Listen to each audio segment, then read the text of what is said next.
Welcome to the store. Don't forget to subscribe, and support me. Nathan Brooks stood in his campaign headquarters, staring at the screens that displayed the latest polls. His numbers had flatlined. A week ago, the momentum had been on his side. His policies on healthcare and education were resonating with voters. But Governor Rachel Torres had found her footing, and her debate performances had been electrifying. The public was rallying behind her, and Nathan could feel his chances slipping away. The weight of the election felt like a vice, squeezing the air from his lungs. He turned away from the screens, rubbing his temples. His campaign manager, Mark Harlan, was droning on about focus groups and messaging strategies, but Nathan's mind was elsewhere. He had never felt so lost. This campaign, this opportunity, he couldn't let it slip away. He had worked his entire life for this moment. To lose it now, when he was so close, was unthinkable. "I need some air," Nathan muttered, cutting off Mark mid-sentence. He walked briskly out of the room and headed toward the rooftop of the building. As he pushed open the door to the rooftop, the cool night air hit him like a wave. Nathan took a deep breath, trying to clear his head.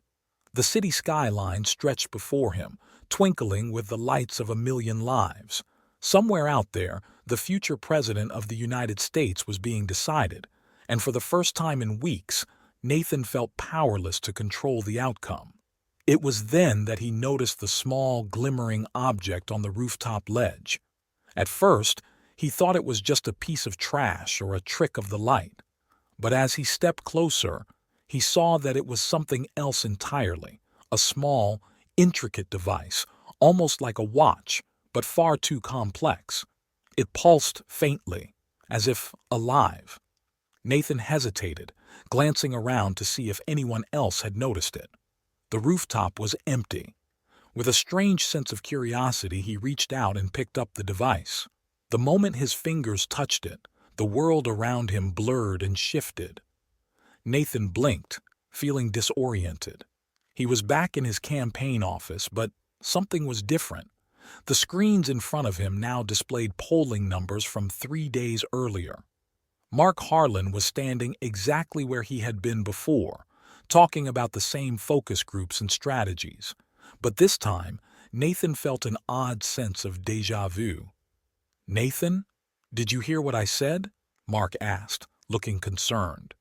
Nathan glanced at the device still clutched in his hand. His heart pounded as the realization sank in. He had gone back in time. Somehow, impossibly, he had traveled back 3 days. The opportunity to change everything was now in his hands. "I heard you, Mark," Nathan said, his voice steady. "Let's talk strategy." From that moment on, Nathan's campaign changed. Every time he faced a setback, a poorly delivered speech, a weak debate answer, a gaffe that threatened to derail him, he would return to the rooftop, grip the device, and rewind time. With each return trip, he learned, adapted, and perfected his approach. He anticipated Rachel's arguments before she even made them. He countered her policies with precision, disarming her charm with cool logic. The media took notice of his rapid improvement. Commentators who had once written him off as a bland, uninspiring candidate were now praising his sharp wit and tactical brilliance. His numbers in the polls surged, and the race, once slipping away from him, was now back in his grasp. But with every time he altered the past, something else changed, something small at first, barely noticeable. A staff member who had always been punctual suddenly became habitually late. A major donor who had been a lifelong ally began expressing doubt about Nathan's policies. His relationships with his closest advisors grew strained, their conversations filled with a strange undercurrent of tension that Nathan couldn't quite place. It was as though the more he rewound time, the more distant he became from the people who had once been his strongest supporters. He tried to dismiss these concerns as the price of success. After all, he was winning. But deep down, the nagging feeling that something was going wrong began to eat at him. Rachel Torres stared at the television screen in disbelief. Nathan Brooks had just delivered a knockout blow in the latest debate, dismantling her argument on tax reform with an eloquence and precision she hadn't expected. There had been something eerie about the way he spoke, as if he had known exactly what she was going to say before she even said it. "This isn't right," Rachel muttered, running her hand through her hair. "It's like he's rehearsed this 100 times." Across the room, Evelyn Watts, her closest advisor and an expert in digital forensics, raised an eyebrow. "You think he's cheating?" "I don't know," Rachel admitted, "but he's too perfect. Every time I think I've got him cornered, he comes back stronger. It's like he knows every move I'm going to make." Evelyn leaned forward, her fingers tapping on her laptop. "Let me dig around. There's got to be something here we're not seeing." Over the next few days, Evelyn began combing through Nathan's campaign data. At first, everything seemed normal. His speeches, his travel itinerary, his social media presence, all meticulously crafted but nothing out of the ordinary. But then Evelyn found something odd. In several of Nathan's public appearances, there were strange gaps in the digital trail. Entire chunks of time where his phone, his email, even his social media accounts showed no activity, as if he had simply disappeared from the digital world. "I've got something," Evelyn said, excitement in her voice. "It's not a smoking gun, but it's weird. There are gaps in his digital footprint, like he's vanishing for hours at a time." Rachel frowned. "That's impossible. How could someone just vanish?" "I don't know," Evelyn replied, her brow furrowed. "But I'm going to find out." As the election neared, Rachel became more and more suspicious. She couldn't prove it yet, but she was convinced Nathan was hiding something. His sudden brilliance, his uncanny ability to predict her moves, none of it made sense. She decided to confront him, but she needed more evidence first. Nathan stood on the rooftop, the device in his hand glowing faintly. He had just rewound time again, fixing a minor mistake in his latest speech. But as he stared out at the city, a strange unease settled over him. The changes he had made, the rewinds, the constant manipulation of time, it was starting to take a toll on him. He had begun noticing discrepancies in his own memory. Conversations he thought he'd had played out differently when he repeated them. People who had once been his closest allies now seemed wary of him, their trust eroding with each alteration. And then there were the strange occurrences, random events that seemed out of place, as if history itself was struggling to keep up with the changes.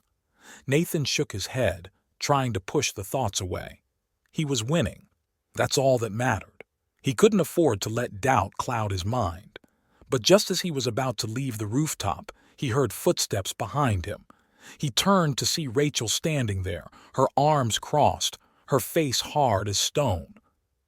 "We need to talk," she said, her voice cold. Nathan narrowed his eyes. "About what?" "About whatever it is you're hiding." Nathan's heart pounded in his chest. He kept his face neutral, but the tension between him and Rachel was palpable.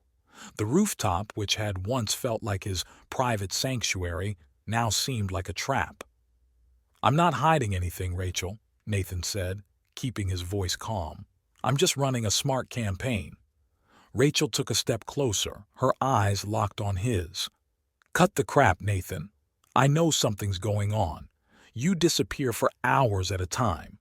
There are gaps in your schedule that don't make sense. And every time I think I've got you cornered, you come back with exactly the right answers. No one's that perfect." Nathan's grip tightened on the device in his pocket. She was too close to the truth. "You're grasping at straws. This is politics, Rachel. Sometimes things don't add up the way you expect." Rachel's eyes narrowed and she uncrossed her arms. "I had Evelyn look into you. She found gaps in your digital footprint, whole hours where you've just vanished. Care to explain that?" Nathan felt a cold sweat break out on the back of his neck. He hadn't realized his absences were that noticeable. "I don't have to explain anything to you," he said, his voice sharpening. "I'm focused on winning this election, not playing detective games." Rachel's lips curled into a small, humorless smile. "You're right. You don't have to explain anything to me. But when I figure out what you're doing, and I will, I'm going to make sure the whole country knows." She turned on her heel and walked away, leaving Nathan standing on the rooftop, the device still clutched in his hand. He wanted to rewind time, to erase the confrontation, but he knew it was pointless. Rachel was on to him now, and there was no going back. As the door to the rooftop closed behind her, Nathan felt a gnawing sense of dread settle in his stomach. He had always thought that controlling time would give him an edge, but the more he used the device, the more the world seemed to unravel around him. And now, Rachel was dangerously close to exposing everything. Nathan had to make a decision. He could keep using the device, keep manipulating time to ensure his victory, or he could stop, let the election play out as it was meant to. But stopping meant giving up control, and Nathan wasn't sure he could do that. In the days that followed, Nathan doubled down. He used the device more frequently, going back and perfecting every speech, every debate, every interaction. His campaign surged ahead in the polls. The media hailed him as a political genius, and even his staunchest critics were beginning to falter. But the more Nathan rewound time, the more things began to change in ways he hadn't expected. Events he couldn't account for started happening. Random incidents like a fire breaking out in one of his campaign offices, or a key staff member suddenly resigning without explanation. Each time he rewound, the changes became more pronounced, more chaotic. And then there were the dreams. Every night, Nathan would dream of fractured timelines, of futures where he had lost everything, where his campaign had imploded, or where he had won, only to watch the world fall apart around him. In one dream, he saw himself standing in the Oval Office, but the world outside the windows was burning. In another, he was alone in a vast, empty room, with the sound of ticking clocks echoing all around him. He would wake up in a cold sweat, the device on his bedside table glowing faintly in the darkness. Evelyn Watts, always the skeptic, had been digging deeper. She wasn't just looking at Nathan's public appearances anymore. She was going through everything, trying to find the missing pieces. And the more she looked, the more she realized that Nathan's campaign wasn't just about good strategy. It was something else, something bigger. One night, as Rachel sat in her office, reviewing notes for an upcoming speech, Evelyn burst through the door, her face pale. "Rachel," she said breathlessly, "I found something." Rachel put down her notes and looked up, a knot forming in her stomach. "What is it?" Evelyn handed her a tablet. "I've been looking at old satellite footage. It's not perfect, but there are patterns. Every time Nathan's been missing, every time those gaps appear in his schedule, there's an anomaly. It's like the fabric of time itself is distorted. The air, the light, even the way shadows fall. It's all wrong." Rachel stared at the footage. It looked like any other satellite image at first, but when she watched closely, she saw it. The shimmer, the slight warping of the landscape, like a heat mirage. It was subtle, but it was there. "You think he's using some kind of technology?" Rachel asked, her voice low. Evelyn shook her head. "I think it's more than that. I think he's manipulating time." The words hung in the air like a lead weight. Rachel wanted to laugh, to dismiss it as impossible, but she couldn't. Not after everything she had seen. Not after all the inexplicable gaps, the perfect answers, the way Nathan seemed to always be one step ahead. "What do we do?" Rachel asked, her voice barely above a whisper. Evelyn leaned forward, her eyes intense. "We set a trap. We catch him in the act." The next debate was crucial. It was the final showdown before Election Day, and the stakes couldn't have been higher. The nation was watching, and the polls were neck and neck. Nathan stood backstage, the device in his pocket, ready to be used at a moment's notice. He had perfected every argument, every response, and he was ready to crush Rachel once and for all. But something felt off. He couldn't shake the feeling that something was wrong. His campaign manager had been acting strange. His advisors were distant, and there had been whispers that Rachel was planning something. As Nathan stepped onto the stage, the lights bright and blinding, he forced the doubts out of his mind. This was his moment. He couldn't afford to hesitate. The debate began smoothly. Nathan delivered his lines with precision, deflecting Rachel's attacks with ease. But then, halfway through, something happened. Rachel asked a question, one that Nathan hadn't prepared for. It was a simple question, but it threw him off balance. He fumbled for an answer, but before he could recover, she asked another, sharper question. Nathan felt his composure slipping. He needed to rewind. He reached into his pocket, his fingers wrapping around the device. But as he tried to activate it, nothing happened. The device didn't glow, didn't respond. Panicked, Nathan pressed harder, but still nothing. He was stuck. Time wasn't rewinding. Rachel smiled, a knowing smile that sent a chill down Nathan's spine. "I know what you've been doing, Nathan," she said, her voice calm but deadly. "It's over." Nathan's heart raced. He looked out at the audience, at the cameras, and realized too late that he had walked right into her trap. She had set him up, forced him into a situation where he couldn't use the device without exposing himself. And now, with the world watching, he was powerless. The rest of the debate was a blur. Nathan stumbled through his answers, his mind racing, trying to figure out how everything had gone so wrong. When it was over, he barely remembered walking off stage, his thoughts consumed by a single question. How had she done it? Back in his campaign office, Nathan frantically examined the device. It looked the same as it always had, but something was different. It was dead, inert, as if whatever power had fueled it was gone. He felt a wave of nausea wash over him. Without the device, without the ability to rewind, he was vulnerable. The election was just days away, and now, for the first time in months, he had no control. As Nathan stared at the dead device in his hands, he realized the full extent of what he had done. The butterfly effect wasn't just affecting his campaign, it was affecting the world.